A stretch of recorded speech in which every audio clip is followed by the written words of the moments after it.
So in our last lecture, we were doing about Fresnel's half period zones.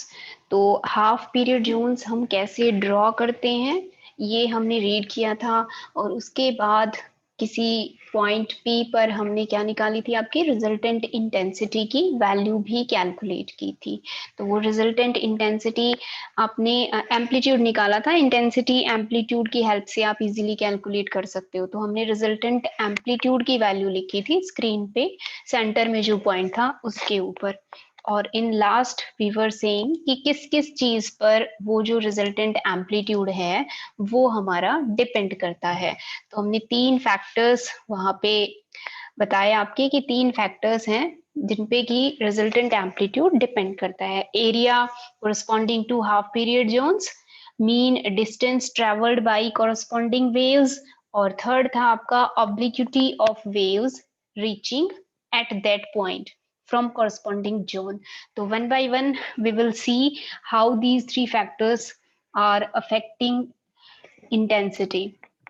तो सबसे पहला हमारा factor क्या है, area of half period zone. तो हम कोई भी आपकी arbitrary half period zone consider कर लेते हैं, nth जोन हम मान लेते हैं। अब जैसे आपने फर्स्ट जोन लिखी थी तो आप कह रहे थे कि सेकंड रेडियस में से फर्स्ट रेडियस का जो एरिया है वो सब्सट्रैक्ट कर देते हैं। नेक्स्ट जोन लिखी थी उसमें थर्ड में से सेकंड को आपने सब्सट्रैक्ट किया था। तो अगर हमें nth जोन का एरिया लिखना है तो बाय। आपके पास एक तो एरिया होना चाहिए आर एन, और एक उससे पहले वाला। तो उससे पहले वाला हो जाएगा आपका आर एन माइनस वन। ठीक है, तो आपके पास दो जोन्स हैं, एक आर एन रेडियस की और दूसरी R N minus one radius की। तो एरिया, लार्जर एरिया में से स्मॉलर एरिया जब हम सब्सट्रैक्ट कर देंगे तो यहाँ पे ये जो हमने मार्क कर रखा है ये एरिया हमारे पास आ जाएगा। तो area of nth zone can be written as, कैसे लिख सकते हैं हम इसका एरिया, दो सर्कल्स के बीच में होगा वो, जिन सर्कल्स का रेडियस आर एन है और आर एन माइनस वन है। तो area will be equal to pi R N square minus pi R N minus one का स्क्वायर। ठीक है, इस तरह से लिख सकते हैं। अब ये जो यहाँ पे हमने इमेज ड्रॉ की है, इन दोनों ही जोन्स को हमने किससे मिला दिया, आपका पी पॉइंट से मिला दिया, जिस पॉइंट पे आपको रिजल्टेंट एम्पलीट्यूड की वैल्यू बतानी है। तो ये डिस्टेंस आपका है बी, nth के लिए हो जाएगा b plus N lambda by two, और n माइनस वनथ जो हमारी जोन है उसके लिए हो जाएगा b plus N minus one lambda by two. ठीक है, ये हमने कैसे लिखा है, फर्स्ट जो था यहाँ पे जो फर्स्ट सर्कल था इसमें आपका था one into lambda by to, second के लिए two into lambda by to था, तो n माइनस वन के लिए n minus one into lambda by to आएगा, और nth के लिए n into lambda by to होगी ये वैल्यू। अब यहाँ पे पाइथागोरस थ्योरम अप्लाई करके आप ओ एम एन और ओ पी की हेल्प से ये b plus n by two की value, n into lambda by two की वैल्यू लिख सकते हो। तो वहां से हमें क्या लिखना है, आर एन स्केयर की वैल्यू लिखनी है। तो are n square can be written as b plus N into lambda by two का whole square minus b square. तो इसको आप सॉल्व कर लेंगे रेडियस कैलकुलेट करने के लिए, क्योंकि एरिया में आपकी जो वैल्यू यूज हो रही है यहाँ पे जो कि वेरिएबल है वो रेडियस है nth जोन की और n माइनस वनथ जोन की। तो जो चीजें हमारे पास नॉन है, हमें बी डिस्टेंस पता है, जो सोर्स हम यूज कर रहे हैं उसकी वेवलेंथ हमें पता है, तो उन दोनों की टर्म्स में हम रेडियस की वैल्यू लिख रहे हैं आपकी। तो इसको आप ओपन कर लोगे स्क्वायर को, a प्लस बी के स्क्वायर को, उसके बाद आपके पास ये टर्म्स आएंगी B square plus N square lambda square divided by four plus N into B into lambda minus B square. ठीक है, अब जो लैम्डा होता है आपका, जो वेवलेंथ होती है, जो भी हमारे सोर्स की वेवलेंथ होती है वो 10⁻⁻10 मीटर के ऑर्डर की होती है। तो as lambda is very small, therefore जो उसकी स्क्वायर की टर्म है उसे हम इजिली नेग्लेक्ट कर सकते हैं इस एक्सप्रेशन में। बी स्क्वायर से बी स्क्वायर कैंसिल हो जाएगा और इस टर्म को हम क्या कर देते हैं, यहाँ पे नेग्लेक्ट कर देते हैं। तो after neglecting N square lambda square divided by four, we have rn square is equal to n into b into lambda। ठीक है, तो radius of nth zone is equal to n into b into lambda का square root. तो are N हमारा क्या, यहाँ पे N क्या है, एक कांस्टेंट वैल्यू है, कोई नंबर है, बी भी एक नंबर है कि भाई डिस्टेंस कितना है स्क्रीन का, तो वो बी भी कांस्टेंट है। तो यहाँ पे वेरिएबल क्या है आपके पास, एन ही वेरिएबल है। तो आर एन क्या आ गया, R N is directly proportional to square root of a natural number N. ठीक है, तो जो भी रेडियस होगी हमारी रिस्पेक्टिव जोन की, वो किस पे डिपेंड कर रही है, एक नंबर पे ही डिपेंड कर रही है। तो आप n माइनस वन जो आपका था उसकी वैल्यू भी लिख सकते हो, R square n minus one की वैल्यू भी हम आसानी से लिख सकते हैं। n को किससे रिप्लेस कर देंगे, n माइनस वन से रिप्लेस कर देंगे, b इंटू लैम्डा। अब इन दोनों वैल्यूज को हमने कहाँ यूज करना है, जो आपने एरिया के लिए फॉर्मूला लिखा था। तो एरिया ऑफ nth जोन will be equal to pi n into B into lambda, and minus pi common निकाल लिया बाहर में, n minus one into B into lambda.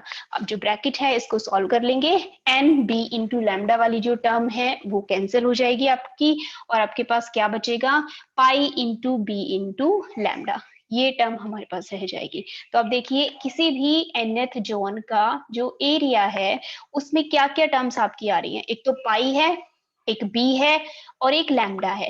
पाई भी कांस्टेंट है 22/7, बी भी एक कांस्टेंट वैल्यू है, और वेवलेंथ भी क्या है, एक कांस्टेंट वैल्यू है। इसका मतलब है कि जो एरिया है वो सिर्फ पाई, बी और लैम्डा पे डिपेंड कर रहा है, and these values are constants, therefore result is independent of n। किस ऑर्डर का आपका जॉन है उस पर डिपेंड नहीं करता है। n यहाँ पे अपीयर ही नहीं हो रहा है कहीं पे, n हमारा यहाँ पे कैंसिल हो गया है। तो n पर डिपेंड ही नहीं करता कि हम फर्स्ट जोन की बात कर रहे हैं, सेकंड की जो बात कर रहे हैं, या थर्ड की बात कर रहे हैं। जितने भी हाफ पीरियड एलिमेंट्स हैं उन सब का जो एरिया है वो क्या आएगा, आपका इक्वल है। ठीक है, तो जिस तरीके से हमने इनको डिवाइड किया है उसको डिवाइड ही हमने इस तरह से किया है कि सारी जोन्स का एरिया बराबर है, और उन जोन्स में किसी भी तरीके का जो इंक्रीमेंट है आपका 0 से लेके n तक, उन पे किसी भी तरह की उस पे डिपेंडेंस नहीं आई है। तो सारे के सारे half period elements equally responsible होंगे इस p पॉइंट पे रिजल्टेंट एम्पलीट्यूड के लिए। ठीक है, कोई इंक्रीमेंट या डिक्रीमेंट हम ऑब्जर्व नहीं करते हैं एरिया के विद रिस्पेक्ट टू। ठीक है, तो ये हो गया हमारा फर्स्ट।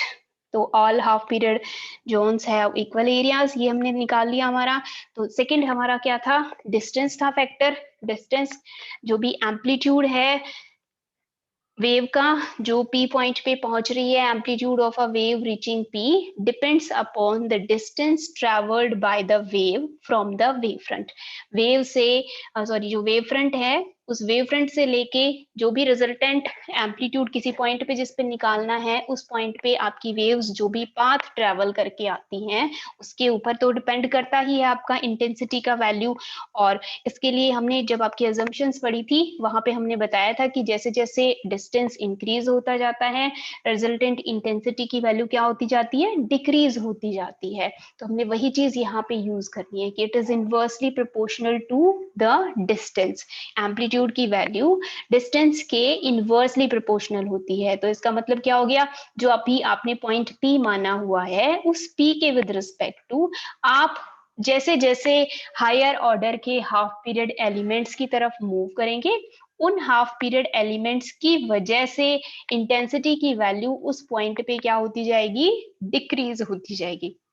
जो उसके जस्ट सामने है, जो कि आपका फर्स्ट हाफ पीरियड एलिमेंट है, उसकी वजह से उस पे इंटेंसिटी मैक्सिमम होगी, सेकंड की वजह से उससे थोड़ी कम, थर्ड की वजह से और भी कम, और ऐसे जब आप nth की तरफ जाओगे nth की वजह से उसके ऊपर इंटेंसिटी की वैल्यू बिल्कुल ही नेग्लिजिबल हो जाएगी। ठीक है, so as the mean distances of half period elements from p increases at the rate of lambda by 2। ये भी हमें पता है कैसे इंक्रीज होता है मीन डिस्टेंस, लैम्डा बाई 2 के फैक्टर में इंक्रीज होता है। तो so the resultant amplitude decreases continuously as we go from one half period element to next higher half period element। ठीक है, तो डिस्टेंस के साथ एम्पलीट्यूड की वैल्यू क्या होती है, डिक्रीज होती है। ठीक, अब जो हमारा थर्ड फैक्टर था ऑब्लिक्विटी, ऑब्लिक्विटी का क्या मतलब होता है, जो भी आपने जोन्स बनाई हैं, उन जोन्स के सामने कोई भी, जैसे जस्ट सामने है ये, तो इन बिल्कुल ही इसके सामने है, तो इसकी सेम डायरेक्शन में है। तो इसको अगर हम जो आपके सेकंड हाफ पीरियड एलिमेंट है, इस सेकंड हाफ पीरियड एलिमेंट के साथ ये कोई डिफरेंट एंगल बनाएगा, थर्ड हाफ पीरियड एलिमेंट के साथ ये कोई डिफरेंट एंगल बनाएगा, ये रिक्वायर्ड पॉइंट P। ठीक है, तो इसको कहा कैसे जाता है कि जो हाफ पीरियड एलिमेंट होता है उसके जस्ट फ्रंट डायरेक्शन में उसका जो इफेक्ट होता है वो मैक्सिमम होता है, और जैसे जैसे डायरेक्शन या फिर एंगल इंक्रीज होता जाता है, इफेक्ट उस हाफ पीरियड एलिमेंट का इस पॉइंट पे क्या होता जाता है, डिक्रीज होता जाता है। Angle of inclination of half period element with horizontal, या फिर विद दिस पॉइंट, जो भी रिक्वायर्ड पॉइंट होगा ना उसके साथ एंगल ऑफ इंक्लिनेशन आपने चेक करना है। अब यहाँ पे ये हमने फर्स्ट हाफ पीरियड एलिमेंट बनाया है, इसके साथ देखिए ये एंगल है कोई हॉरिजॉन्टल के साथ, ये वैल्यू है उसकी। सेकंड हाफ पीरियड के लिए ये वैल्यू क्या हो गई, थोड़ी सी इंक्रीज हो गई है। थर्ड के लिए एंगल और भी ज्यादा इंक्रीज हो गया है, अगले के लिए और भी ज्यादा इंक्रीज हो जाएगा। और आपने जो पढ़ा था कि इंटेंसिटी कैसे वेरी करती है, 1 प्लस कॉस थीटा, इस तरह से वेरी करती है। तो थीटा की वैल्यू 0 के लिए क्या होती है आपकी, फर्स्ट ऑर्डर के लिए 0 होती है, और जैसे जैसे आप दूर जाते जाते हो वो इंक्रीज होती जाती है। तो इसका मतलब क्या हो गया, उसकी डायरेक्शन में जस्ट उसके सामने अगर आपका रिक्वायर्ड पॉइंट है तो उसका इफेक्ट मैक्सिमम होगा, और अगर एंगल इंक्रीज होता जाता है उस पॉइंट के with respect to half period element का, तो आपकी जो वैल्यू होगी इंटेंसिटी की वो डिक्रीज होती चली जाएगी। ठीक है, तो the effect of a wave front along a direction normal to it is maximum and decreases as the angle of inclination increases. किसका एंगल ऑफ इंक्लिनेशन है ये, हाफ पीरियड एलिमेंट का एंगल ऑफ इंक्लिनेशन है with that particular point. ठीक है, जैसे ये मैंने अभी आपको समझाया था, ये फर्स्ट का एंगल ऑफ इंक्लिनेशन है, ये सेकंड का, ये थर्ड का। तो जैसे जैसे एंगल ऑफ इंक्लिनेशन इंक्रीज होगा हाफ पीरियड एलिमेंट का, वैसे वैसे इंटेंसिटी इस पॉइंट पर डिक्रीज होती चली जाएगी। The point P is directly in front of first half period element, therefore its effect means first half period का जो इफेक्ट है that will be maximum at this point. तो P पॉइंट पे जो O से जो आपका हाफ पीरियड एलिमेंट आ रहा है उसका इफेक्ट यहाँ पे मैक्सिमम होगा। And as the inclination of second third and so on, जो भी हाफ पीरियड एलिमेंट्स है goes on increasing, the effect of those elements goes on decreasing. ठीक है भाई, तो आई होप ये तीनों आपको समझ में आ गए होंगे फैक्टर्स। तो एरिया से किसी तरीके का हम मेजर चेंज ऑब्जर्व नहीं करते, इक्वली आपका रिस्पॉन्सिबल होते हैं सारे के सारे एरियाज। उसके बाद में डिस्टेंस के साथ वैल्यू डिक्रीज होती जाती है उस पॉइंट पे, और उसी तरह से ऑब्लिक्यूटी या फिर एंगल ऑफ इंक्लिनेशन के साथ भी वैल्यू क्या होती जाती है, एम्पलीट्यूड की डिक्रीज होती चली जाती है। तो इस तरीके की जो आपकी सीरीज थी, सीरीज आपकी कौन सी थी, एम्पलीट्यूड्स की सीरीज थी, A1 A2 A3 up to AN। तो हमारे पास जो वो सीरीज ऑफ नंबर्स थे, उस तरह के सीरीज ऑफ नंबर्स को हम अर्थमेटिक प्रोग्रेशन की हेल्प से इजीली एक्सप्लेन कर सकते हैं।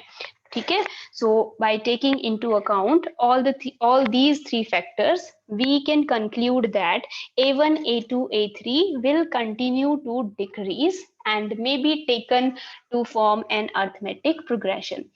ठीक है, अर्थमेटिक प्रोग्रेशन में आपके पास फर्स्ट और थर्ड अगर नंबर है तो इन बिटवीन में जो मिडिल टर्म होती है उसको हम फर्स्ट और थर्ड की हेल्प से लिख सकते हैं ऐसे। तो A2 को हम कैसे लिख सकते हैं, A1 plus A3 divided by 2।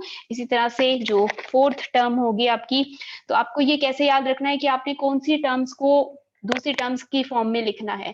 तो जो आपके नेगेटिव एम्पलीट्यूड्स थे, उन सभी नेगेटिव एम्पलीट्यूड्स को आप उससे पहले वाला और उसके बाद वाला उन एम्पलीट्यूड्स की फॉर्म में लिखोगे। तो A2 के साथ हमारे नेगेटिव का साइन था, उसको A1 प्लस A3 बाई 2 लिख लेंगे। A4 के साथ नेगेटिव था, उसे A3 बाई A5 बाई 2 लिख लेंगे। इसी तरह से A6 होता है, उसमें हम 5 और 7 यूज कर लेंगे। ठीक है, तो इन सो ऑन, इस तरह से हम इनको रिप्रेजेंट कर सकते हैं। तो जो हमारा रिजल्टेंट एम्पलीट्यूड था that can be written as ये हमारी जो इक्वेशन आई थी वो थी A1 minus A2 plus A3 minus A4 और अप टू AN। तो आपका 2 की जगह पे आपने इसको लिख दिया, 4 की जगह इसे लिख दिया। अब ये जो टर्म्स है आपकी ऑड वाली टर्म्स, इवन वाली टर्म्स को ऑड की फॉर्म में आपने पुट कर दिया। ठीक है भाई, अब क्या करेंगे, जो ऑड टर्म्स है ना इनको भी दो पार्ट्स में डिवाइड कर देंगे, 1/2 A1 प्लस 1/2 A1, ऐसे दो पार्ट्स में इसको डिवाइड करके लिख लेंगे। तो ये जो हमारी एक्सप्रेशन है, ये एक्सप्रेशन कैसे लिखी जा सकती है, इसको हमने ओपन करके लिख लिया। फर्स्ट टर्म को A1/2 ऐसे लिख दिया, माइनस A1/2 और माइनस A3/2। अब फिर से A3/2 को दो बार लिख लेंगे, A3/2 और यहाँ से माइनस A3/2 आएगा, माइनस A5/2 आएगा। इसको फिर से दो पार्ट्स में डिवाइड कर दिया, A5/2 इस तरह से हम सारी टर्म्स को ऐसे लिख सकते हैं। ठीक है, लास्ट में यहाँ पे भी आपकी जो भी टर्म आएगी उसकी with respect to that divided by 2 ही यहाँ पे रहेगा। अब इस एक्सप्रेशन में आप देख रहे हो कि ये जो सारी टर्म्स है ये आपस में कैंसिल हो रही है, फर्स्ट को छोड़ के A1/2 ये इसके साथ कैंसिल हो जाएगा, ये नेक्स्ट के साथ कैंसिल हो जाएगा, तो ये सारी टर्म्स आपस में कैंसिल हो जाएंगी। एक तो फर्स्ट टर्म यहाँ पे बचेगी और एक यहाँ पे लास्ट टर्म हमारी यहाँ पे रह जाएगी। ठीक है, प्लस और माइनस साइन वो डिपेंड करेगा कि आपका कैसा नंबर है, उस पर डिपेंड करेगा कि यहाँ पे आपके पास प्लस साइन के साथ कुछ रहेगा या फिर माइनस साइन के साथ बचेगा।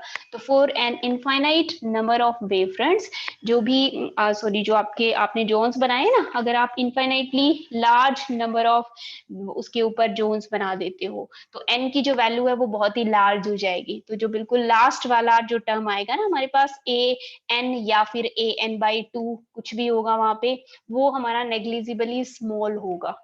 ठीक है, और उस एम्पलीट्यूड को हम नेग्लेक्ट भी कर सकते हैं। तो AN या फिर AN/2 जो भी टर्म होगी लास्ट वाली उसे नेग्लेक्ट कर दें, तो रिजल्टेंट एम्पलीट्यूड किसके बराबर आ गया आपका, A1/2 के बराबर आ गया। तो इसका मतलब क्या हुआ कि जो रिजल्टेंट इंटेंसिटी है या रिजल्टेंट एम्पलीट्यूड है eight P due to whole of the wavefront is just equal to half the amplitude due to first half period element। सारी की सारा जो इंटेंसिटी है वो किसकी वजह से है, पहले हाफ पीरियड एलिमेंट का जो हाफ एम्पलीट्यूड है सिर्फ उसकी वजह से ही है। ठीक है, बाकी के जितने भी हाफ पीरियड एलिमेंट्स का जो इफेक्ट होता है वो आपस में क्या हो जाता है, कैंसिल हो जाता है। ठीक, अब इसके साथ हम कुछ इंटरेस्टिंग आपके फैक्ट्स देखेंगे कि किस तरह से हम जैसे हमने शुरुआत कहाँ से की थी कि साउंड के केस में हम बहुत अच्छे से बैंडिंग को ऑब्जर्व करते हैं लेकिन यहाँ ऑब्जर्व नहीं करते हैं। तो ये सारे फैक्टर्स हम यहाँ पे रीड करेंगे आपके कि रेक्टिलिनियर पाथ लाइट हमारी फॉलो करती है या नहीं करती है। तो वेव नेचर हम यहाँ पे उसको अच्छे से कंक्लूड कर सकते हैं। तो अब हमने क्या किया कि जो हमारा अपर्चर है, ए बी अपर्चर है ना, उसके ऊपर हमने क्या प्लेस कर दिया, let us place a circular obstacle at O। वो आपका बिल्कुल सेंटर का पॉइंट है वेव फ्रंट पे, उसके ऊपर मैंने एक ऑब्स्टेकल प्लेस कर दिया। ठीक है, such that amplitude at P due to exposed portion of first half period element is only A1/2। ठीक है, मैंने क्या किया कि उसका जो हाफ रेडियस था उस हाफ रेडियस के ऊपर एक सर्कुलर ऑब्स्टेकल वहां पे प्लेस कर दिया। जैसे ये डॉट आपको दिखाई दे रही है ना, ये ऐसी डॉट मैंने वहां पे प्लेस कर दी और उस डॉट को प्लेस करने के बाद जो एम्पलीट्यूड रिमेनिंग रह गया उस P पॉइंट पे जो कि रिस्पॉन्सिबल होगा एम्पलीट्यूड के लिए, उसकी वैल्यू बची A1/2 के बराबर। ठीक है, तो अब जब रिजल्टेंट एम्पलीट्यूड लिखोगे तो वो रिजल्टेंट एम्पलीट्यूड क्या होगा, A1/2, first half period element की वजह से सिर्फ A1/2 आएगा, बाकी की सारी टर्म्स इसी तरह से होंगी।